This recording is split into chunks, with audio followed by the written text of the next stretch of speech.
All right, welcome to The Explainer. Today, we are going to talk about a book that gets at a feeling, well, a feeling I think we've all had. You know that moment when you look around the room and think, am I the only sane person here? So the book kicks off with a story about a guy named Stir. He's a successful entrepreneur, right? But he's got this one huge problem.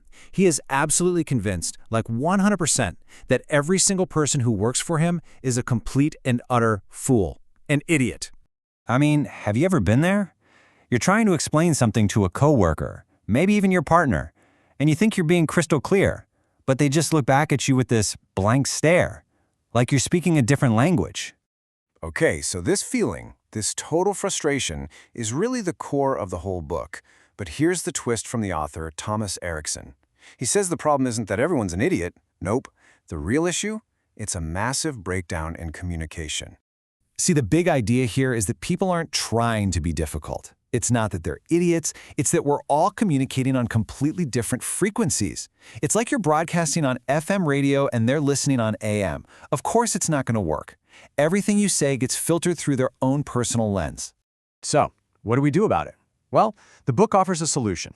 And it's this really simple but kind of brilliant framework. It's all based on 4 colors. And each color represents a core personality type, a way to finally tune in to the right frequency.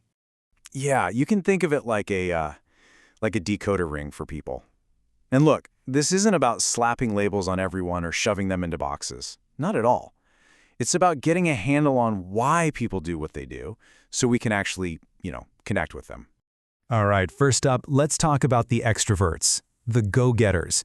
These are the 2 high-energy, outgoing types, the reds and the yellows. So let's dive in and figure out what makes these 2 tick. Okay, so both reds and yellows are super outgoing, right? But that's kind of where the similarities end. Their focus is totally different. Reds, they are all about the task, getting it done, hitting the target. Yellows, on the other hand, are all about the people, connecting, chatting, building that team spirit. And you can really see how this plays out in how they see themselves.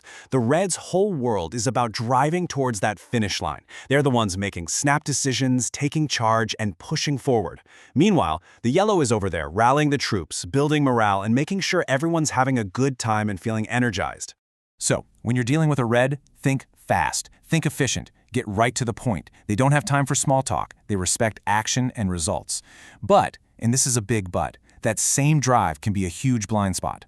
Their directness can come across as aggressive, and they get so focused on the what that they can just steamroll over the how and all the people involved. Now, a Yellow's world, it's all about positive energy and social connection. They are incredible motivators, the ones who get everyone excited about a new idea. But what's the flip side? Well, that crazy optimism can mean they completely miss real risks. And since they love to talk so much, they can be terrible listeners, often missing really important details. Okay, let's flip the coin. We're moving to the other side of the spectrum now, to the more reserved, introverted types. These are our greens and blues, the folks who need some quiet time to recharge their batteries. And just like with the extroverts, these 2 have very different focuses. Greens, while they're introverted, are still very much people-focused. They're the calm, supportive, relational ones. Blues, also introverted, but they are all about the task. For them, it's about data, logic, and making sure everything is 100% correct.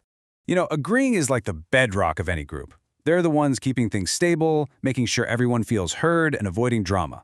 They crave stability. But here's the catch.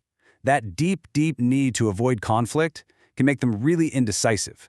And they might resist a great new idea just because it means change. And change feels, unstable.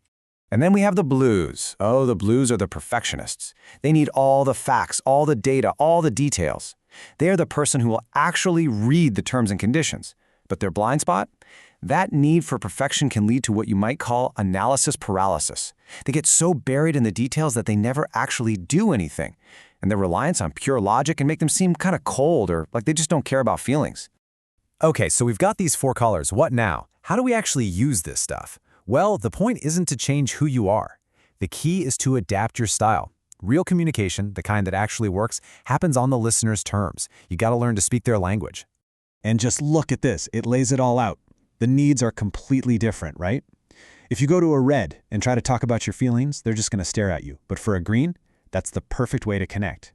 try to rush a blue with some vague, half-baked idea, and you'll get shut down. But a yellow, they'll jump right in and brainstorm with you. It's all about matching your style to who you're talking to. And really, this is what it all boils down to. This is the big takeaway. The moment you start to understand the why behind how someone acts, everything changes. The judgment it melts away and gets replaced by understanding. The frustration gets replaced by strategy. You finally stop seeing idiots, and you just start seeing, well, people. So I want you to think about someone. That coworker, that family member, that friend that you just can't seem to get through to. What's their color? Because once you see it, you can stop wishing they were more like you, and you can finally start talking to them in a way they can actually hear.